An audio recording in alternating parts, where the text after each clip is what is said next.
নজর রাখবো পরবর্তী সংবাদে।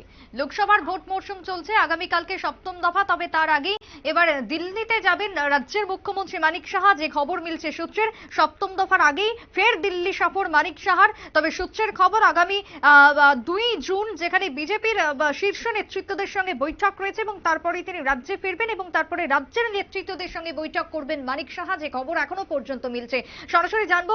আমাদের এক্সিকিউটিভ এডিটর নীল জুড়ে গেছে টেলিফোন লাইনে। নীল, মানিক সাহার এই মুহূর্তের দিল্লি সফর এবং দিল্লি থেকে কি বার্তা পাঠানো হবে রাজ্যের প্রতি, কি জানতে পারছো এখনো পর্যন্ত এই সফরকে ঘিরে?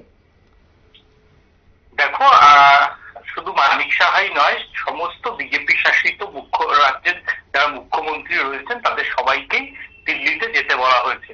মুখ্যমন্ত্রী দিল্লিতে এই মুহূর্তে রয়েছেন তার পারিবারিক অসুস্থতার কারণে। তিনি ইতিমধ্যেই দিল্লিতে পৌঁছে গেছেন চিকিৎসার জন্য। যদিও আগামীকাল তার দিল্লির যে বিজেপির কেন্দ্রীয় সদর দপ্তর সেই দীনদয়াল উপাধ্যায় মার্গে তার যাওয়ার কথা রয়েছে।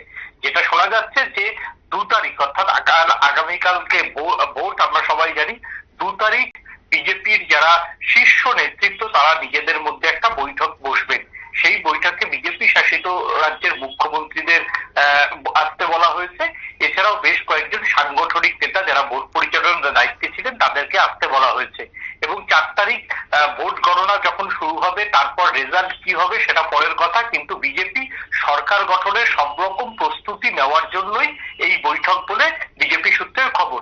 এবং বিজেপি যেটা মনে করছে যে কোনো মুহূর্তেই তারা সরকার গঠন করবে। সেই ক্ষেত্রে যদি সংখ্যারত্বে একটু এদিক ওদিক হয় তখন কিভাবে দল একসঙ্গে ফেস করবে, মানে কাশ্মীর থেকে কন্যাকুমারিকার নেতারা কিভাবে একসঙ্গে এই সমস্যা ফেস করবে, তার জন্যই মূলত একটি পরিকল্পনা এবং আলোচনা। এই আলোচনার জন্যই 2 তারিখ সমস্ত রাজ্যের মুখ্যমন্ত্রীদের বৈঠকে থাকতে বলা হয়েছে।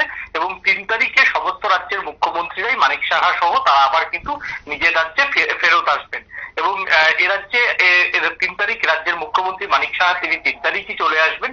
3 তারিখ চলে আসার পর দিল্লির যে ইনস্ট্রাকশন আছে সেই ইনস্ট্রাকশন মতো হয়তো তারাও কাজ করবেন। এবং আমরা জানি যে ভোটের ফলাফল ঘোষণা হবে। ভোটের ফলাফল ঘোষণা হতে এ রাজ্যের হয়তো খুব একটা প্রভাব পড়বে না।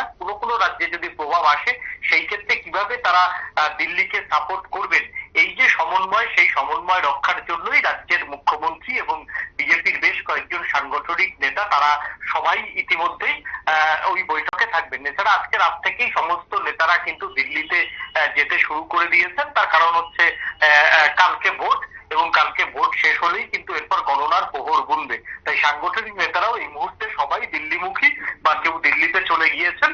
এখন দেখার যে 2 তারিখের বৈঠকে বিজেপি কি সিদ্ধান্ত নেয়। কারণ 1 তারিখ আগামীকাল ইন্ডি জোটের বৈঠক। ইন্ডি জোটের বৈঠকের পরই পাল্টা স্ট্র্যাটেজি ঠিক করতে আগামী 2 তারিখ হচ্ছে সমস্ত রাজ্যের মুখ্যমন্ত্রীদের নিয়ে বৈঠকে বসবে বিজেপি। সুপ্রীতি।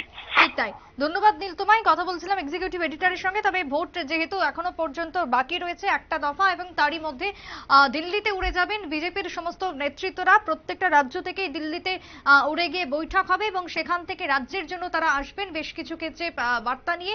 এবং রাজ্যের নেতৃত্বদের সঙ্গেও বৈঠক হবে মানিক সাহার।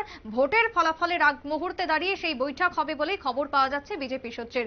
একটা ছোট্ট বিরতির পর ফিরে আসবো, সঙ্গে থাকুন।